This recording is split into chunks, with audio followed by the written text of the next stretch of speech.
Segera download Apa saja yang Quran disebut oleh Tadabbur, Al-Quran, dia meraih tafsir kebaikan. dalam genggaman Contoh, Anda. bulan Ramadan adalah bulan Al-Quran.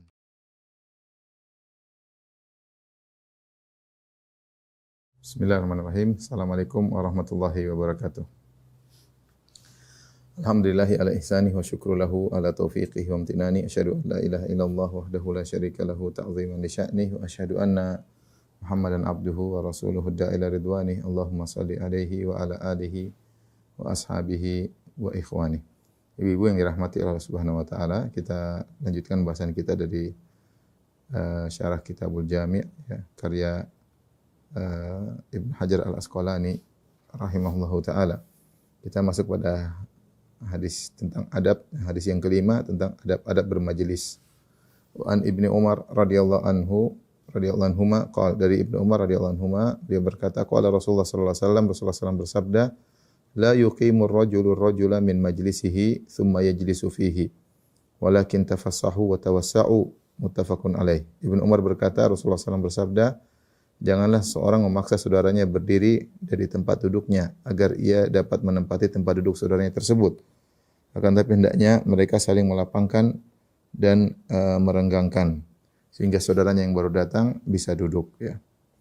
Ini adalah adab yang berkaitan antara orang yang terlambat datang dengan orang yang lebih dahulu duduk di majelis.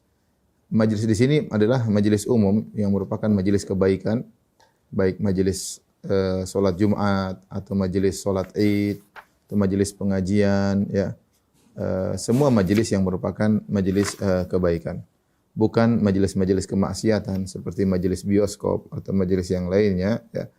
Kalau majelis-majelis yang kemaksiatan hendaknya dia pergi meninggalkan majelis tersebut dan kalau perlu mengajak orang untuk keluar dari majelis tersebut. Tapi hal ini berkaitan dengan majelis-majelis yang syar'i yang diperbolehkan secara syariat, ya, dan bersifat umum. Orang yang terlambat datang maka tidak boleh dia menyuruh orang yang sudah duduk duluan untuk berdiri dan dia mengambil posisi orang tersebut. Tentu ini menunjukkan kesombongan dan keangkuhan. Ya, siapapun dia tidak boleh demikian. Ini Islam punya aturan, yang duluan datang dia yang lebih berhak. Sebaliknya orang yang sudah duluan datang maka hendaknya jangan dia kemudian kasar terhadap orang yang baru datang. Dia hendaknya melapangkan, yaitu merapat agar ada ruang yang cukup buat orang yang terlambat datang. Jadi inilah adab yang berkaitan dengan orang yang duluan datang dan orang yang terlambat datang, ya. Terlambat datang. Ya. Dan orang yang duluan datang, ketika ada orang datang terlambat, ya, hendaknya dia berusaha memberi kelapangan dengan merapat sehingga ada space yang kosong untuk ditempati oleh orang yang baru datang. Dan ini adalah adab yang mulia, sampai-sampai Allah Subhanahu wa taala menyebutkan adab ini dalam Al-Qur'an, menunjukkan ini penting, ya. Kata Allah Subhanahu wa taala, ya ayyuhalladzina amanu idza qila lakum tafassahu fil majalisi fafsahu yafsahillahu lakum. Wahai orang yang beriman, jika dikatakan kepada kalian tafassahu, berilah kelapangan, ya, di majelis-majelis, ya, yafsahillahu lakum. Fafsahu, maka berilah kelapangan, yafsahillahu lakum, Allah akan memberikan kelapangan kepada kalian. Allah akan berikan kelapangan kepada kalian. Ayat ini, idza qila lakum tafassahu, jika dibilang kepada kalian untuk memberi kelapangan, berilah kelapangan bagi orang yang terlambat datang. Niscaya Allah akan beri kelapangan bagi kalian. Dan ini ada kaidah al-jaza' min jinsil amal, balasan sesuai dengan perbuatan. Al-jaza' min jinsil amal, balasan sesuai dengan perbuatan. Sebagaimana Anda memberi kelapangan bagi orang lain, maka Anda akan diberi kelapangan oleh Allah Subhanahu wa taala. Ya. Saya ulangi, sebagaimana Anda memberi kelapangan, hanya sekedar beri kelapangan sehingga orang yang terlambat datang bisa duduk, Anda akan diberi kelapangan oleh Allah Subhanahu wa taala. Dan kelapangan yang Allah berikan kepada Anda jauh lebih bernilai daripada kelapangan yang Anda berikan kepada orang lain. Subhanallah, adab yang kelihatannya sepele, sederhana, ternyata membawa pahala yang besar. Oleh karena para ulama ketika membahas tentang apa sih kelapangan yang Allah berikan kepada orang yang beri kelapangan kepada saudaranya, karena fafsahu, berilah kelapangan, yafsahillahu lakum, Allah akan beri kelapangan bagi kalian. Di sini dalam ayat tersebut, yafsahillahu lakum, Allah beri kelapangan bagi kalian. Allah tidak menyebutkan kelapangan apa yang Allah berikan, sehingga ini memberikan faedah keumuman, ya. Sebagian ulama mengatakan, ya Allah akan beri kelapangan di surga. Surga akan menjadi semakin luas gara-gara Anda memberikan space bagi orang lain. Surga Anda akan semakin luas. Ya, ada yang mengatakan akan dimudahkan apa yang Anda ingin lapang akan dimudahkan kelapangannya. Ya, perkara urusan Anda akan menjadi mudah, lebih lapang. Ingin lapangan rezeki, Allah akan berikan kelapangan pada rezeki. Gara-gara perkara sepele. Yang penting kita melakukannya karena Allah Subhanahu wa taala. Makanya saya bilang kalau kita memberi kelapangan bagi orang terlambat datang, kita menghadirkan ini perintah Allah. Allah yang suruh. Allah yang suruh hal ini dan kita menghadirkan bahwasanya ini ada pahala yang besar di sisi Allah Subhanahu wa taala. Dan subhanallah kalau orang memberi kelapangan bagi orang lain ya, maka hatinya akan menjadi lapang, dia akan lebih bahagia. Dia akan lebih bahagia. Saya sering mencontohkan misalnya kalau kita di masjid, ini laki-laki atau ibu-ibu juga, kita lagi di masjid ya. Kemudian misalnya sholat Jumat kan orang ramai sehingga banyak yang mungkin tidak dapat tempat. Tapi kalau kita melihat saudara kita memposisikan diri kita seperti dia yang terlambat, kasihan dia cari tempat enggak dapat, maka kemudian kita agak bergeser sedikit, kita bilang sama, cuma geser sedikit masih ada waktu tempat. Kita bilang, tafadhal ya akhi, ayo silakan. Maka subhanallah lihat, dia senang, kita senang, dia dapat pahala, kemudian dia berdiri di samping kita. Betapa banyak makna akhlak mulia yang Allah berikan dalam hati kita. Gara-gara seperti itu sepele ya. Tapi kita memang memikirkan dia sehingga kita bilang silakan. Lain halnya kalau sebaliknya, ada orang datang kita merasa terganggu, maka kita lebarkan kaki kita supaya dia enggak bisa masuk.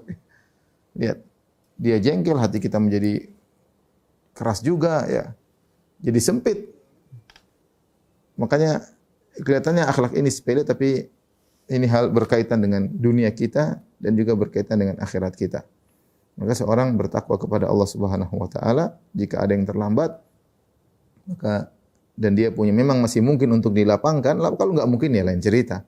Sudah di luar kemampuan, tapi kalau masih ada mungkin untuk ada space bagi orang terlambat datang kita kasih karena Allah mengatakan yafsahillahu lakum. Allah akan berikan kelapangan bagi kalian. Bisa jadi gara-gara sebab kecil ini ternyata Allah memberikan kelapangan bagi surga kita lebih luas ya, atau kelapangan dalam urusan dunia kita, rezeki kita, urusan keluarga kita.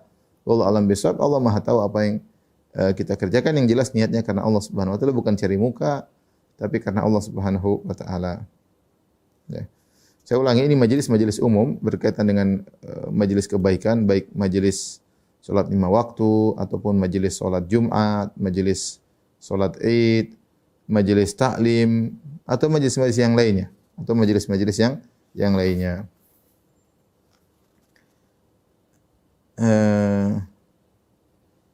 Sampai Syekh Utsaimin rahimahullahu taala ketika berbicara tentang orang tidak boleh la yuqimur rajulur rajula, tidak boleh seorang mendirikan orang lain yang terlambat datang, suruh pindah baru dia tempati posisinya. Ini berlaku pada siapapun, tidak boleh. Meskipun Anda mungkin adalah pejabat ya, kalau dia sudah duluan di majelis-majelis kebaikan, tidak boleh Anda bilang minggir. Tidak sopan ya. Tidak boleh seperti itu ya. Tidak boleh. Itu menunjukkan keangkuhan. Suruh pindah, kemudian dia yang duduki. Ya. Karena sebagian orang seperti itu ya, ada keangkuhan, kemudian sudah terlambat datang, tidak beradab, ya. Kemudian asal suruh pindah, kemudian dia tempati. Ini tentunya adalah hal yang menunjukkan perangai yang rendah, ya, akhlak yang rendah, menunjukkan keangkuhan yang besar dalam dadanya. Bahkan Syekh Al-Utsaimin rahimahullahu taala, Ibnu Utsaimin rahimahullahu taala menyebutkan kalau ada anak-anak yang mereka mumayyiz, artinya mereka sudah bisa dikasih tahu, kemudian mereka pergi sholat dan mereka di saf pertama. Saf pertama ujung, bukan di belakang imam baris. Kalau belakang imam baris hendaknya jangan ya, karena yang di belakang imam harus yang ngerti tentang fikih sholat. Siapa tahu imamnya batal maka dia bisa gantikan. Tetapi kalau posisi saf, anak-anak datang di luar di sebelah kanan, ujung kanan saf pertama, ujung kiri saf pertama, maka tidak boleh ada orang datang kemudian kamu belakang, om di depan. Enggak boleh. Syekh Utsaimin melarang, itu tidak boleh karena dia lebih berhak, dia lebih dahuluan mendapat tempat tersebut. Maka tidak boleh seorang menyuruh dia ke belakang menggantikan posisinya. Ini dampaknya buruk. Pertama dia menyelisihi dalil Ya, bahwasanya anak itu lebih dahulu punya hak untuk di saf pertama. Yang kedua, menimbulkan kebencian sang anak terhadap masjid, ya. Karena dia merasa dizalimi, ya. Dizalimi bagaimana kemudian orang ini mengambil posisi saya, ya. Ini tentunya tidak baik, ya. Ini seorang yang datang terlambat hendaknya beradab. Timbul pertanyaan, bagaimana kalau kita datang, kita terlambat dan kita tidak ingin ngambil tempat orang. Tahu-tahu orang yang di luar memberi posisi pada kita. Dia mengatakan, misalnya saya datang, Ustaz sini Ustaz. Enggak. Ustaz sini loh Ustaz. Dia ambil tangan kita, suruh duduk tempat dia.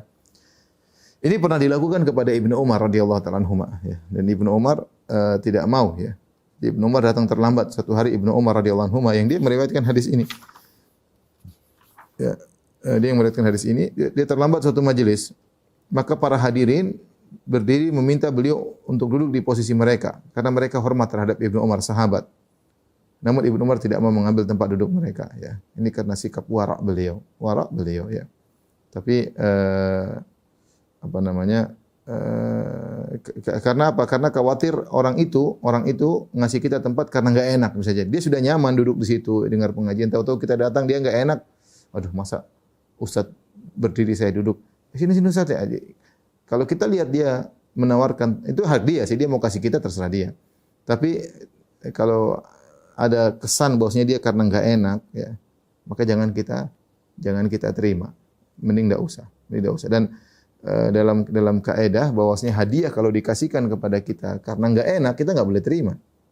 Kita enggak boleh terima, ibu-ibu. Contoh, misalnya apa namanya?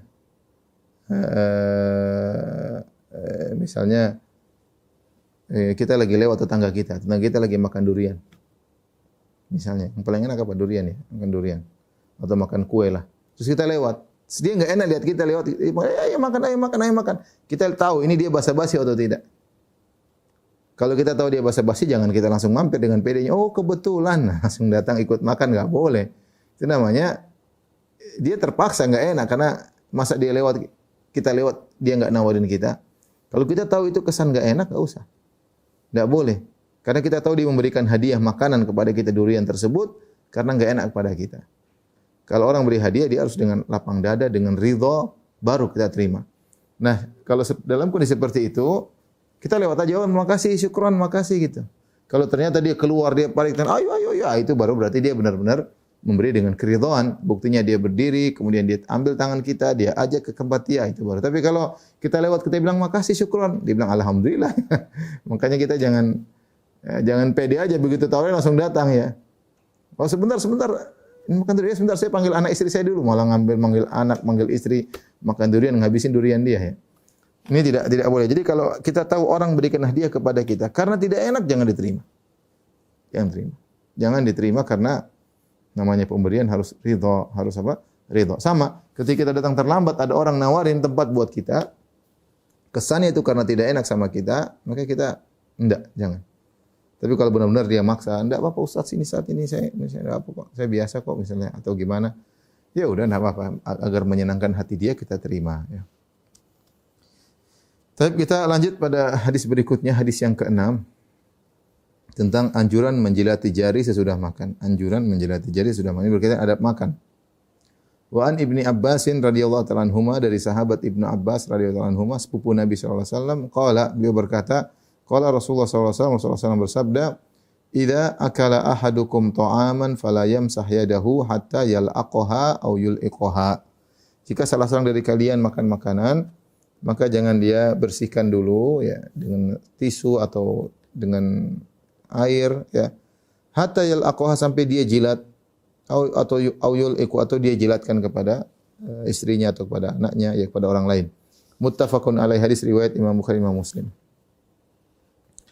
Hadis ini mengajarkan kepada kita adab yang penting ya, yaitu hendaknya ketika kita makan makanan tersebut jangan kita sisakan. Ya kecuali kita enggak kuat lagi ya, dihidangkan terlalu banyak ya. Kalau kita habisin perut kita sakit ya, kalau kita habiskan tambah bikin penyakit, itu lain cerita. Ya, kadang-kadang orang menghidangkan kebanyakan sehingga kita enggak mampu menghabiskannya. Ya, kita enggak boleh maksa karena maksa memberi mudarat kepada diri kita ya. memberi mudarat kepada diri kita. Tapi ini kalau kita ngambil sendiri, takar sesuai dengan takaran yang bisa kita makan. Kalau kita sudah ambil, usahakan habiskan, ya. Di antara dua faedah kenapa kita harus habiskan. Pertama, kalau kita habiskan makanan, maka kita pasti makan keberkahan. Jadi ketika seorang makan, Allah turunkan keberkahan. Nah, keberkahan yang Allah turunkan itu, kalau kita makan keberkahan tadi, akan pengaruhi akhlak kita. Kita akan semangat beribadah. Karena kita makan sesuatu yang berkah. Kita semakin jauh dari maksiat. Kenapa? Karena kita makan sesuatu yang berkah. Jadi setiap kita makan ada keberkahan Allah turunkan. Tetapi masalahnya keberkahan itu di mana kita enggak tahu. Ya, kalau kita sisakan makanan bisa jadi keberkahan turun di tempat yang sisa tadi. Tapi kalau kita habiskan seluruhnya, maka dipastikan kita telah makan keberkahan. Bisa dipastikan kita telah makan keberkahan tersebut. Maka kita habiskan. Di antara bentuk kita habiskan, bisa jadi ada makanan jatuh, kita bersihkan. Yang jatuh kita bersihkan, kita makan. Kita makan. Makanya Nabi SAW berkata, "Idza waqa'at luqmatu ahadikum falyakhudha." Jika salah satu makanan kalian jatuh, maka ambillah. Falyumit maka nabiha min adzan wal yakulha. Kalau ada kotoran dibersihkan, kemudian makan. Kotoran dibersihkan, yang bersih dimakan. Wala yada ahli syaitan, dan jangan dia tinggalkan makanan tersebut untuk syaitan. Wala yamsah yadahu bil mindil, dan janganlah dia membersihkan tangannya dengan sapu tangan hatta yalqa asabi'ahu, sampai dia menjilat-jilat jarinya. Fa innahu la yadri fi ayyi ta'amihil barakah, dia tidak tahu di mana keberkahannya. Ini jelas. Jadi di antara cara kita memastikan bahwasanya kita pasti makan keberkahan, tidak ada makan tersisa. Makanya kalau ada yang jatuh, kita ambil, kita bersihkan, kita makan. Ini kita bicara zaman dahulu yang mungkin jatuhnya ke pasir, jatuhnya. Zaman sekarang jatuh ke lantai. Bersih insyaallah ya. Bersih, tinggal kita ambil, bersihkan, kita makan. Apa korma atau apa kue ya. Kalau memang ada yang kotor, ya kotorannya kita buang, kita makan. Yang sisanya yang tidak kotor. Ya. Nah, seperti itu ya. Yang kedua, di antara bentuk kita, makanya kalau ingin pasti kita makan semuanya, kita jilat yang ada di tangan. Jadi di sini masih ada dagingnya, atau masih ada lemaknya, bisa jadi masih ada beras-beras di tangan, ya, ada coklat, kita bersihkan, ya. Kita bersihkan. Tentunya kalau kita makan pakai sendok enggak perlu, tapi kalau kita makan pakai jari, masih ada sisa makanan, kita bersihkan, kita jilat, tidak ada masalah. Jangan terlalu dengar komentar orang yang, oh ini kok rakus sampai sekarang. Kita bukan masalah rakus. Ini kita cari keberkahan. Jangan sampai coklat yang tersisa di sini adalah keberkahannya di situ, ya. Jangan sampai beras yang tersisa di sini itulah keberkahannya, yang itu akan mengaruhi akhlak kita. Buat kita tawadhu, buat kita berakhlak mulia, buat kita rajin ibadah, buat kita mudah menangis di hadapan Allah Subhanahu wa taala. Jadi bersihkan. Kita enggak tahu di mana keberkahan. Jangan-jangan kalau kita ada sampai sini, kita masih ada sisa makanan beras, kita cuci tangan, ya keberkahannya malah terbuang. Ini faedah yang pertama, ketika kita habis makan makanan dan memastikan semua kita makan, bahkan yang jatuh kita ambil, yang di tangan sisa kita jilatin, kita sudah memastikan kita pasti makan keberkahan. Yang kedua, ketika kita makan sampai bersih, ini adab Islami. Ketika kita makan sampai bersih, maka menunjukkan bahwasanya kita mensyukuri nikmat Allah Subhanahu wa taala. Tidak ada makan yang kita buang-buang. Kita mensyukuri. Ya, Islam mengajarkan kita mensyukuri nikmat Allah. Karena tsumma la tus'aluna yauma idzin 'anin na'im. Sungguh kalian akan ditanya pada hari kiamat kelak tentang kenikmatan yang kalian dapatkan. Kita enggak boleh buang-buang makanan ya. Ini semua ada pertanggungjawabannya. Ya, roti saya yang beli, beras saya yang beli, mau buang terserah enggak boleh. Islam tidak mengajarkan demikian. Islam mengajarkan kamu makan itu akan diminta pertanggungjawaban oleh Allah Subhanahu wa taala. Lagi pula masih banyak orang kelaparan. Zaman sekarang masih banyak kelaparan, musim pandemi masih banyak orang yang lapar, masih banyak orang yang susah mencari makan. Maka seandainya coba seperempat piring kita buang, ini mungkin masih banyak orang pengen makan. Kalau kita kasih orang miskin mereka makan. Kita menghargai rezeki dari Allah Subhanahu wa taala. Kalau Anda rezeki berlebihan, kasih orang. Rezeki Anda yang berlebihan bukan untuk Anda buang-buang ya. Bukan untuk Anda buang-buang. Kalau enggak paling tidak mungkin kasih hewan kalau ada yang mau makan, kasih kucing kayak apa kayak. Yang penting jangan dibuang. Jangan dibuang sebagai bentuk kita bersyukur kepada nikmat Allah Subhanahu wa taala. Inilah adab yang diajarkan oleh Islam ya. yang menunjukkan mulianya syariat Islam. Meskipun di mata sebagian orang dianggap kok lucu seperti itu, hina, orang Islam rakus, enggak. Kita jelasin pada mereka, enggak, ini bentuk syukur kita kepada Tuhan. Ya, kalau rakus tuh makan banyak enggak berhenti kemudian terhambur-hambur itu malah tercela. Cuma ambil makan banyak terbuang-buang, tapi sebagian orang merasa itu kebanggaan. Adab kita terkadang dirubah sama sebagian orang, merasa kalau habis itu terhina, kalau tersisa itu baru mulia. Ya. Ngambil banyak, sisain banyak, oh berarti ini orang hebat, ini orang kaya, ini merasa mulia kalau ada makanan tersisa. Justru itu adab yang buruk. Buruk terhadap makanan, buruk terhadap Allah, tidak tahu bersyukur kepada Tuhan, ya. Dan tidak mendapatkan keberkahan Di sini Nabi SAW mengatakan, ya, fala yamsah yadahu hatta yalaqaha aw yulqiha. Maka janganlah dia membersihkan tangannya, ya, sampai dia menjilatnya atau dia menyuruh orang lain untuk menjilatnya. Maksudnya kalau dia makan sama istrinya, enggak apa-apa istrinya suruh jilat atau anaknya. Maksudnya di antara, jangan temannya suruh jilat ya. Kalau temannya mau enggak apa-apa ya. Tapi maksud saya ini bicara tentang orang yang dekat. Boleh kita sama istri sama anak kita lepas. Maksudnya tidak ada gap di antara kita dengan istri dan anak-anak ya.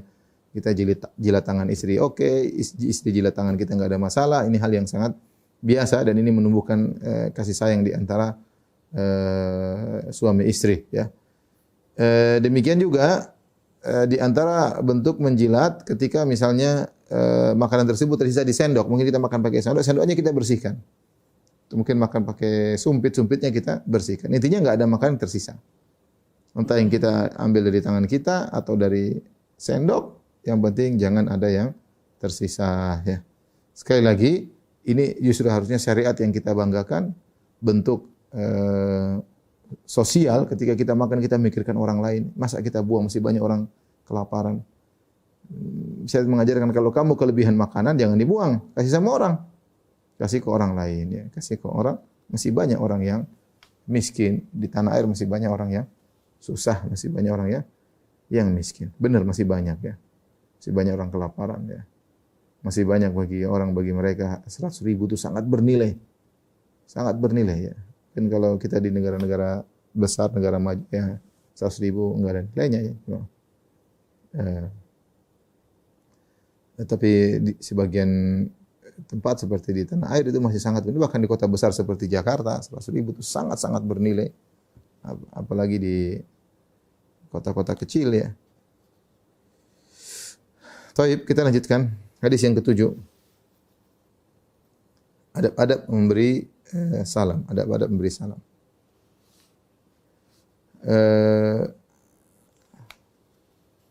Dari Abu Hurairah radhiyallahu anhu, Rasulullah SAW bersabda, liyusallimis saghiru 'alal kabir. Liyusallimis saghiru 'alal kabir. Hendaknya yang kecil, yang lebih muda memberi salam kepada yang lebih tua. Wal marru 'alal qa'id. Yang lewat memberi salam kepada yang duduk. Wal qalil 'alal katsir.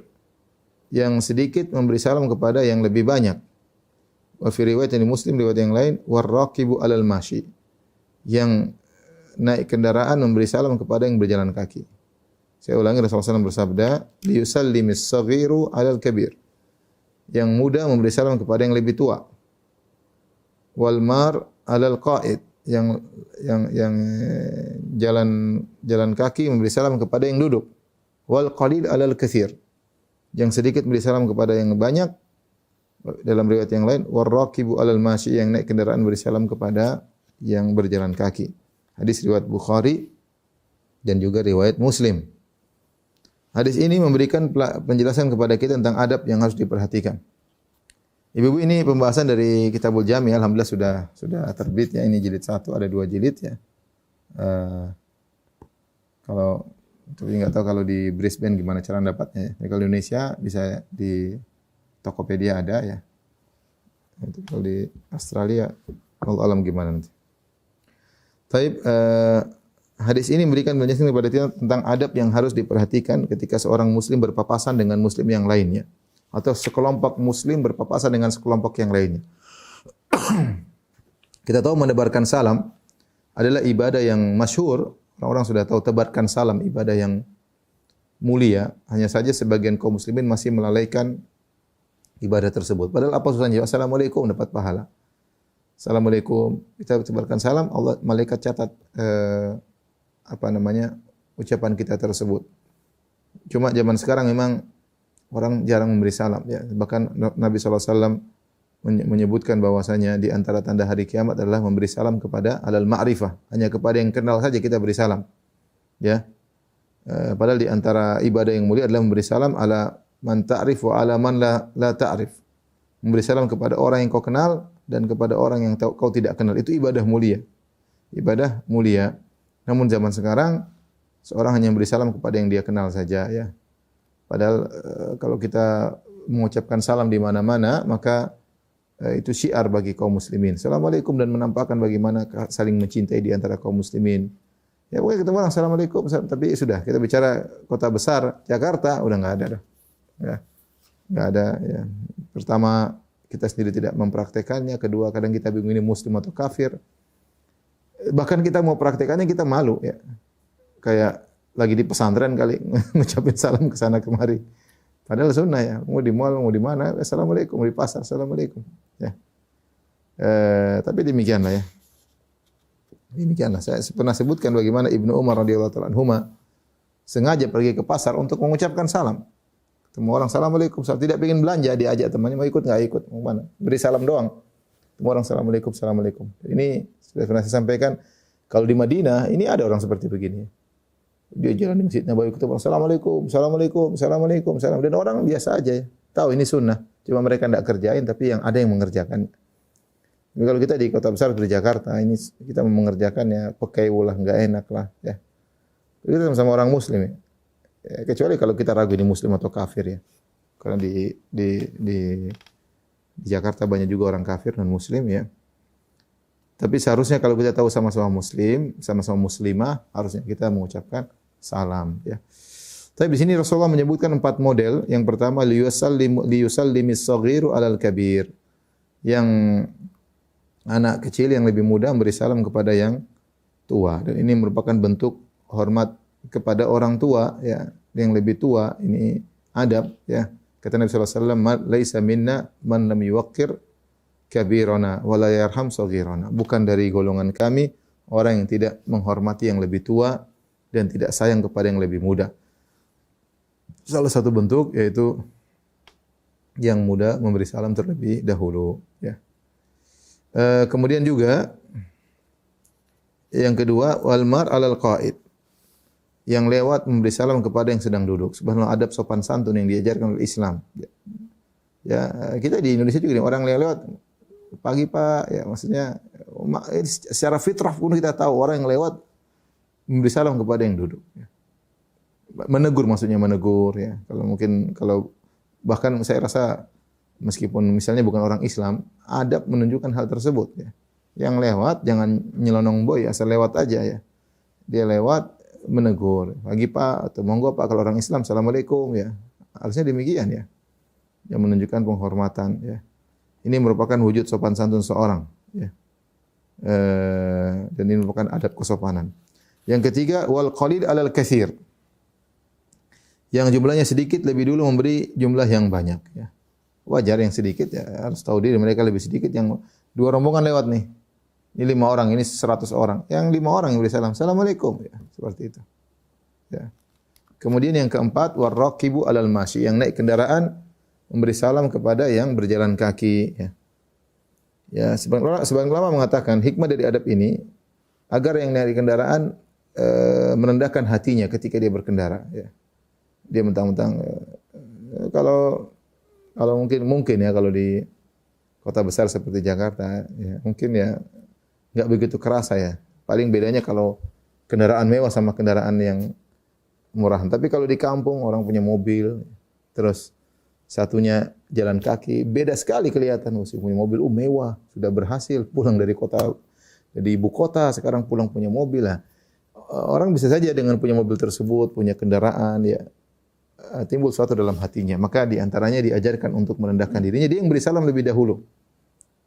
Assalamualaikum ya, sebagai bentuk tawadhu ya, meskipun dia punya kendaraan.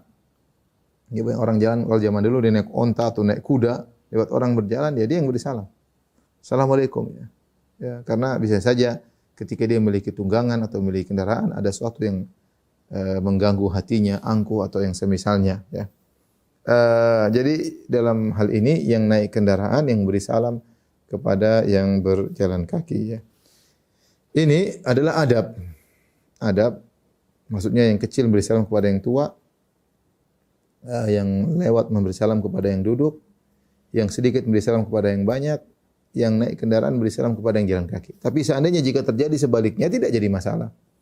Tidak jadi masalah ya. Ternyata ada yang lebih dahulu ya memberi salam, tapi seharusnya demikian ya. Oleh karenanya jika ada masalah tertentu seperti ada orang tua melewati anak kecil ya atau dan ingin mengambil hati anak-anak mungkin tidak perhatian namanya salam, mereka enggak ngerti adab salam. Maka tidak jadi masalah kita yang lebih tua kita beri salam sama anak-anak. Assalamualaikum, assalamualaikum. Itu yang dilakukan oleh Anas bin Malik radhiyallahu taala anhu ya. Dilakukan juga oleh Thabit Al-Bunani ya. Jadi Thabit Al-Bunani kalau melewati anak-anak dia beri salam.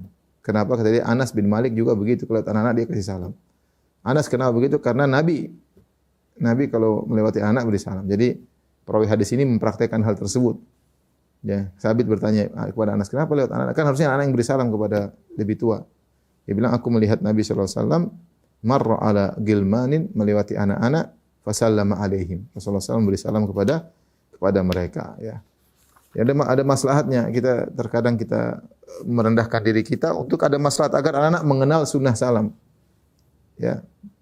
Namanya lagi main-main mau memberi salam, main-main sibuk. Kita lewat dia enggak salam sama kita ya. Jadi kita yang kasih salam ya.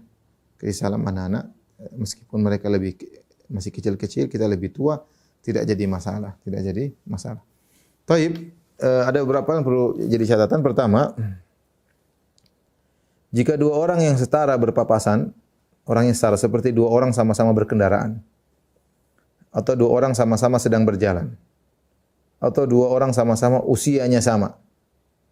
Kita lewat. Tuan mana? Saya atau dia ya? Rambutnya lebih putih banyak daripada saya. Udah kalau kita tahu rambutnya lebih banyak putih, kita yang salam duluan. Tapi kalau ini setara kita sama-sama satu kelas dulu sama-sama gitu. Emang siapa duluan memberi salam? Kalau sama-sama umurnya, sama-sama berjalan, sama-sama melewati, sama-sama kendaraan, maka yang terbaik adalah yang pertama kali. Ya, yang pertama kali memberi salam. Rasulullah SAW bersabda, "Wa khairuhuma alladhi yabda'u bis salam." Yang terbaik di antara keduanya adalah yang pertama kali mengucapkan salam. Hadis ini berkaitan dengan dua orang yang bertengkar, kata Nabi sallallahu alaihi wasallam, "La yahilu li muslimin an yahjura akhahu fawqa thalath. Yaltaqiyani fa yu'ridu hadha wa yu'ridu hadha wa khairuhuma alladhi yabda'u bis salam." Tidak halal bagi seorang muslim untuk memboikot saudaranya 3 hari, didiemin. Bombe ya. Bertengkar, didiemin selama 3 hari. Tidak boleh. Hanya boleh 3 hari. Lebih dari 3 hari haram. Hari keempat haram. Kemudian kata Nabi sallallahu alaihi wasallam, "Yaltaqiyani," keduanya bertemu, fa yu'ridu hadha wa yu'ridu hadha. Ketemu, melengos satunya juga melengos. Wa khairuhuma alladhi yabda'u bis salam. Yang terbaik di antara keduanya yang memulai memberi salam. Yang terbaik di antara keduanya yang mulai memberi salam. Maka demikian juga karena ini sama-sama bermasalah, yang terbaik yang pertama kali menghilangkan masalah. Maka para ulama mengkiaskan juga misalnya kalau sama-sama berjalan, sama-sama umurnya sama-sama naik kendaraan, maka yang terbaik yang diluan-diluanan aja biar dapat pahala. Kemudian permasalahan kedua, jika sekelompok orang banyak melewati sekelompok orang sedikit. Kita kan punya aturan, yang sedikit memberi salam kepada yang banyak. Sedikit memberi salam kepada yang banyak. Tetapi kita juga punya aturan, ya, yang lewat memberi salam kepada yang duduk. Sekarang kasusnya, saya ulangi, kita punya aturan tadi, yang sedikit yusallimis al-qalil alal katsir. Yang sedikit memberi salam kepada yang banyak. Tetapi ada aturan juga bahwasanya yang lewat memberi salam kepada yang duduk. Sekarang jadi masalah, yang lewat banyak, yang duduk sedikit. Mana yang kita dahulukan? Yang lewat banyak, yang duduk sedikit. Apakah yang sedikit ini memberi salam kepada yang lewat yang banyak? Ya. Karena sedikit memberi salam kepada yang banyak, ataukah yang lewat meskipun banyak memberi salam kepada yang duduk?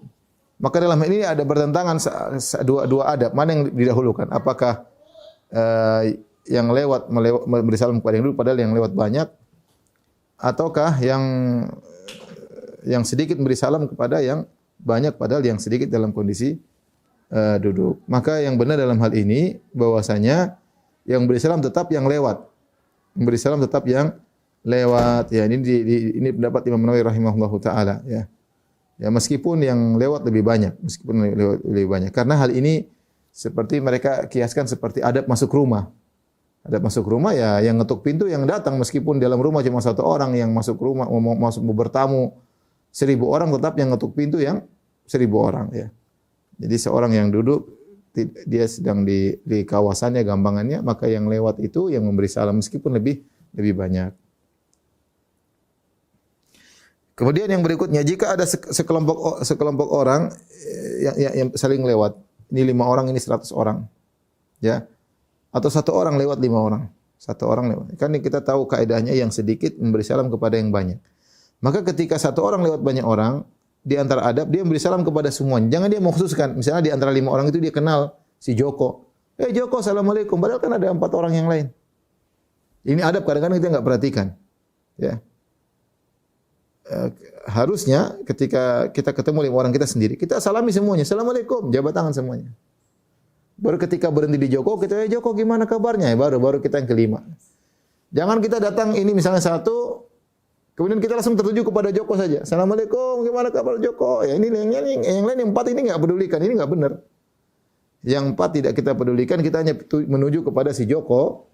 Yang lain enggak enak ini. Kita enggak beradab. Seakan-akan mereka 4 orang ini tidak dihargai, seakan-akan tidak dianggap ya. Maka kalau kita 1 orang atau kita sedikit orang, kita melewati banyak orang, saling lagi papasan, maka kita beri salam kepada semuanya. Assalamualaikum warahmatullahi wabarakatuh. Setelah kita beri salam semuanya, baru mungkin kita khususkan, Joko gimana kabarnya? Oke. Jangan langsung kita hanya ke Joko saja. Ini adab kadang-kadang tidak kita perhatikan. Itu benar. Kita sendiri merasakan kadang-kadang kita lewat, ada yang kita lagi bareng-bareng, ada yang beri salam, Assalamualaikum. Ternyata dia langsung pandangannya menuju kepada teman kita. Dia sama sekali enggak melihat kita. Datang teman kita, seakan-akan kita sekitarnya lupa. Dilupakan, tidak dianggap sama dia. Ya mungkin itu ya, spontanitas, dia spontan ketika melihat temannya langsung dia seharusnya adabnya dia beri salam kepada semua. Assalamualaikum, kalau dia mau salami semua, nanti dia khususkan kepada teman dekatnya itu untuk ngobrol lebih tidak jadi masalah. Tapi yang penting yang lainnya sudah disalami. Ini adalah bentuk adab dalam memberi salam jika sedikit ketemu dengan yang banyak. Taib yang berikutnya hadis ke-8 ya. Adab memberi salam dalam rombongan. Adab memberi salam dalam rombongan.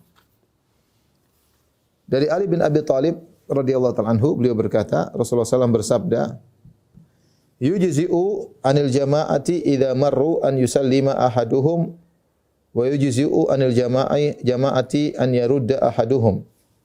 Kata Nabi SAW, ini rombongan ketemu rombongan, cukuplah bagi sekelompok orang jika melewati sekelompok yang lainnya agar salah seorang dari kelompok tersebut yang lewat memberikan salam.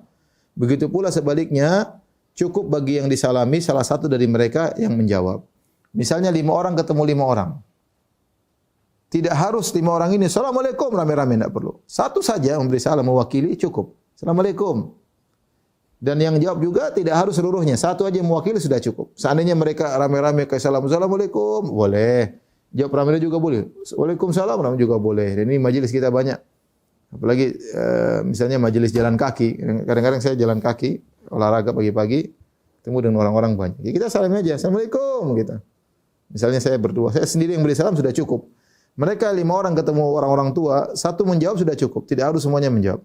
Seandainya saya dengan teman saya 2 orang langsung beri salam rame-rame dan mereka juga rame-rame juga boleh. Tetapi kalau masalah cukup 1 memberi salam dibalas 1 orang dari rombongan yang lain juga sudah cukup ya.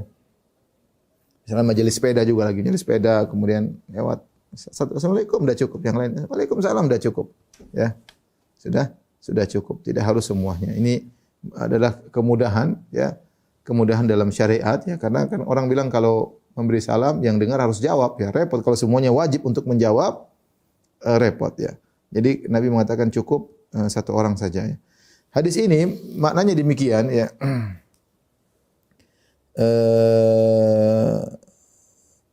Dan hadis ini adalah hadis yang bermasalah, ada dalam sanadnya ada perawi bernama Sa'id bin Khalid Al-Khuzai Al-Madani. Dia adalah perawi yang lemah, tetapi Syekh Albani rahimahullah membawakan hadis-hadis yang mendukung makna hadis ini jadi syawahid sehingga hadis ini naik derajatnya menjadi hadis yang hasan, bisa dijadikan hujjah. Ya. Hasan li ghairihi ya. Baik. Ini maksud dari pembahasan hadis tersebut. Tentunya seandainya semuanya jawab lebih baik. Seandainya semuanya memberi salam lebih baik, seandainya semua memberi jawab lebih baik, pahalanya lebih banyak. Tapi kalau satu memberi salam, satu menjawab mewakili, maka sudah cukup. Yang perlu saya ingatkan juga tentang masalah adab menjawab salam. Kalau ada orang beri salam kepada kita, hendaknya kita jawab salam tersebut semisal ucapan dia, baik secara ucapan maupun secara kondisi menjawab salam. Misalnya masalah ini, ada seorang datang kepada kita, dia bilang misalnya, "Assalamualaikum warahmatullah." Kita jawab semisal atau lebih. Kita boleh jawab Waalaikumsalam warahmatullah atau kita jawab Waalaikumsalam warahmatullahi wabarakatuh. Jangan kita cuma bilang Waalaikumsalam. Dia telah memberikan salam kepada kita dengan sampai kata warahmatullah. Assalamualaikum warahmatullah. Mari kita jawab minimal seperti itu. Waalaikumsalam warahmatullah. Kalau kita mau tambah wabarakatuh, itu lebih baik. Allah Subhanahu wa taala berfirman, "Wa idza huyitum bi tahiyyatin fahayyu bi ahsana minha aw rudduha." Jika kalian diberi salam dengan suatu salam, maka jawablah dengan salam yang lebih baik atau yang semisalnya. Jawablah dengan lebih baik atau semisalnya. Kalau dia bilang assalamualaikum, kita boleh jawab waalaikumsalam. Atau lebih baik kita jawab waalaikumsalam warahmatullah. Atau lebih baik lagi kita jawab waalaikumsalam warahmatullahi wabarakatuh. Tapi minimal kita jawab sesuai dengan salam dia. Kalau dia bilang assalamualaikum warahmatullah, dua pilihan kita. Kita boleh jawab waalaikumsalam warahmatullah, boleh juga waalaikumsalam warahmatullahi wabarakatuh. Kalau dia beri salam assalamualaikum warahmatullahi wabarakatuh, dia doakan kita nih, selamatan bagi engkau, rahmat dan keberkahan bagimu. Wajib bagi kita menjawab semisalnya waalaikumsalam warahmatullahi wabarakatuh. Ini dari sisi salam dan jawab ya. Kemudian juga demikian juga dari kaifiyat ketika cara menjawab salam. Kalau orang tersebut memberi salam dengan senyuman ya, maka hendaknya kita juga menyalaminya, membalas salam tersebut dengan senyuman ya. Ya, kita berusaha membalas seperti itu atau lebih baik ya. Kalau dia salam dengan salam hangat, kita jawab dengan salam hangat ya. Dan itu yang dianjurkan. Karena tujuan salam adalah untuk menumbuhkan saling kasih sayang. Ya, Nabi SAW mengatakan, "La tadkhulunal jannata hatta tu'minu." Kalian tidak masuk surga sampai kalian saling mencintai, "Wala tu'minu hatta tahabbu." Dan kalian tidak akan saling mencintai dan kalian tidak akan masuk surga sampai kalian beriman dan kalian tidak akan beriman sampai kalian mencintai. Saling mencintai. "Awala adullukum ala syai'in idza fa'altumuhu tahabbtum." Maukah aku tunjukkan kepada kalian tentang suatu perkara yang jika kalian melakukannya kalian saling mencintai? Afshus salama bainakum. Tebarkanlah salam di antara kalian. Jadi tujuan menyebarkan salam untuk saling mencintai, saling menghargai, saling mendoakan ya. Assalamualaikum warahmatullahi, selamatan bagi engkau ya. Ya, apa sih makna assalamualaikum warahmatullahi? Maksudnya keselamatan bagi engkau. Ya, di antara maknanya aku tidak akan ganggu engkau ya. Assalamualaikum itu aku enggak bakalan ganggu kamu. Kau akan selamat dari gangguanku. Itu di antara makna. Atau Allah berikan keselamatan bagimu, termasuk selamat dari gangguanku. Isinya doa, cuma kita kadang ucapkan salam tanpa memahami, tanpa merenungkan makna yang kita ucapkan. Kita salam-salam begitu saja. Padahal makna salam itu assalamualaikum warahmatullahi wabarakatuh. Semoga Allah beri keselamatan bagi engkau, beri rahmat bagi engkau dan keberkahan bagimu. Di antaranya agar engkau selamat dari gangguanku. Jangan kita bilang assalamualaikum jadi kita gibahin, kita rendahkan, kita hinakan, ngomong di belakang. Ya. Jadi ketika kita menjawab salam orang ditinjau dari lafalnya, kita jawab sesuai dengan lafal yang diucapkan terlebih baik. Yang kedua dari sisi cara dia memberi salam kita jawab juga sebisa kita.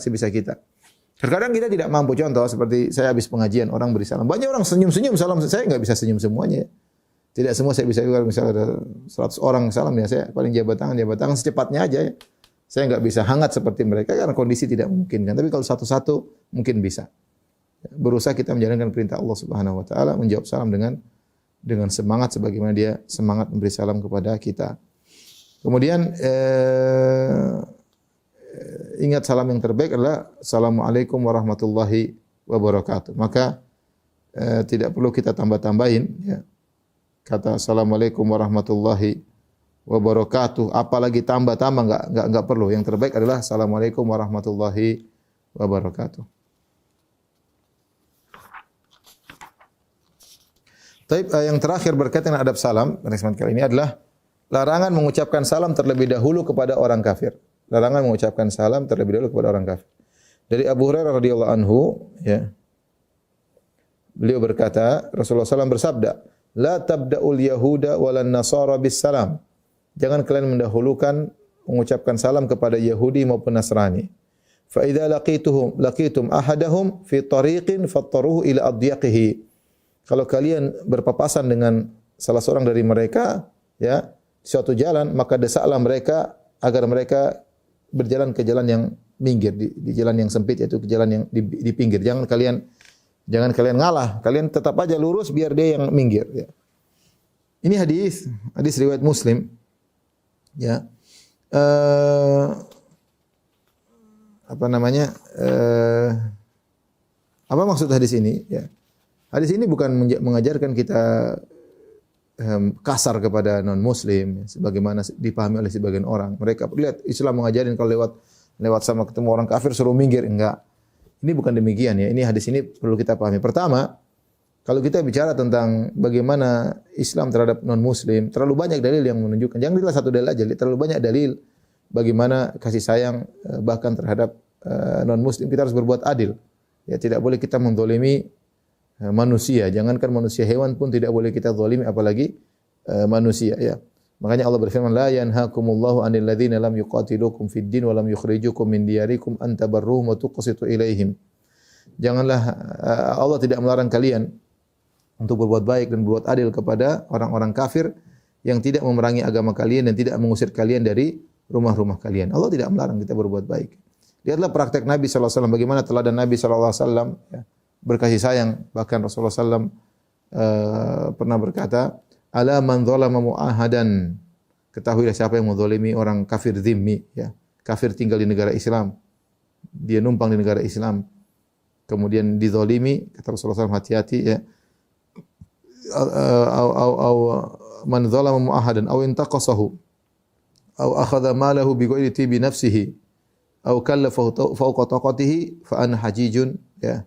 Hajijuhu yaumal qiyamah. Kata Nabi, ketahuilah siapa yang menzalimi orang kafir. Menzalimi orang kafir yang dia dalam kondisi lemah tinggal di negara Islam. Ini kita bicara tentang ada negara Islam, ada orang kafir tinggal, kafir zimmi. Jangan dizalimi, jangan direndahkan, ya, dihinakan, ya, tidak ada kaitannya. Kemudian kita merendahkan dia padahal dia tidak berbuat apa-apa misalnya. Dan tidak boleh mengambil hartanya tanpa keridhaan dia, dan jangan dibebani dengan tugas yang di luar kemampuannya. Misalnya kita majikan, itu orang kafir kerja sama kita kerjain yang berat-berat. Kata Nabi, siapa yang melakukan demikian, fa ana haji yaumul qiyamah, aku akan bermasalah dengan dia pada hari kiamat, ya. Aku akan menghadapi dia pada hari kiamat. Artinya Nabi akan bela orang kafir tersebut karena dizalimi. Ini pernyataan tegas dari Nabi. Tidak boleh kita berbuat zalim, ya. Tidak boleh kita berbuat zalim. Bahkan terhadap orang kafir tidak boleh, ya. Sama hewan enggak boleh, apalagi kepada manusia. Oleh karenanya Nabi SAW berbuat baik, ya.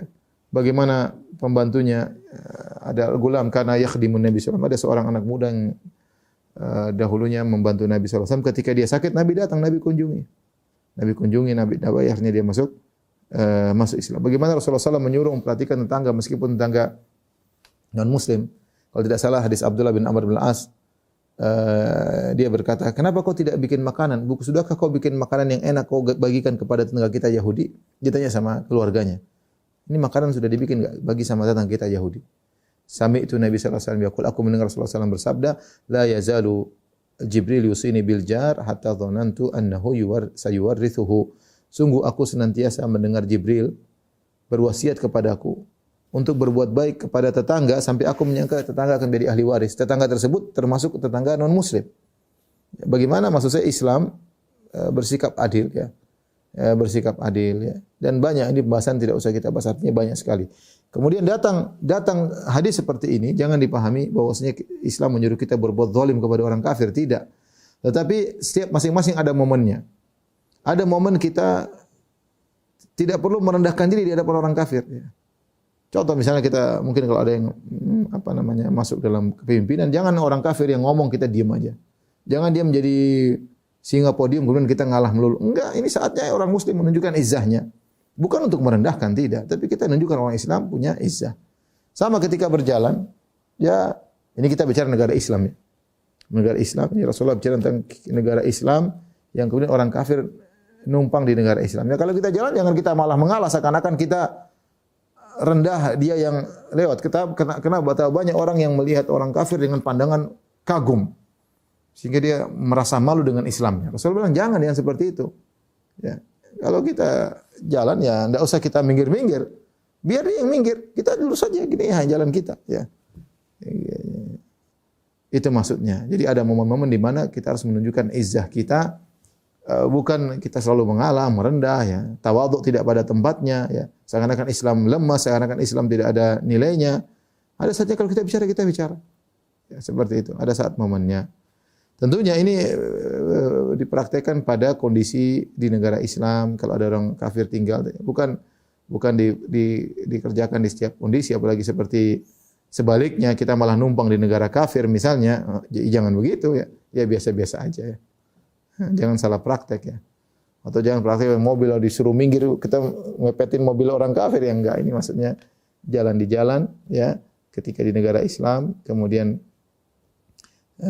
orang kafir yang numpang sebagai kafir zimmi, maka ada saatnya kita menunjukkan izzah kemuliaan Islam, tidak perlu kita menghinakan diri, merendah diri sehingga dia yang lewat kita yang minggir, enggak. Jadi mohon dipahami hadis ini pada tempatnya masing-masing.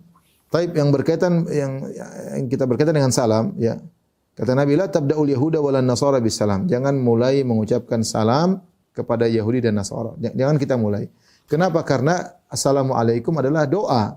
Wa rahmatullahi wabarakatuh. Keselamatan bagi engkau, rahmat ya. Padahal kita orang-orang musyrikin, mereka di neraka jahanam, mereka tidak selamat.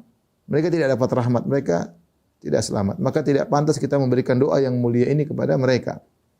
Terus bagaimana saat kalau ketemu? Kalau kita ketemu, kita menggunakan kata-kata yang lain. Bisa kita mengucapkan salam, tapi salam yang tidak tertuju pada dia. Misalnya seperti salamun ala manittaba'al huda. Keselamatan bagi orang yang mengikuti petunjuk. Ya, bukan pada dia, berarti siap kalau dia ikut petunjuk dapat keselamatan. Salamun ala manittaba'al huda. Keselamatan bagi orang seperti perkataan Musa kepada Firaun, wassalamu ala manittaba'al huda. Keselamatan bagi orang yang mengikuti petunjuk. Seperti Rasulullah SAW ketika mengirim surat kepada Heraklius.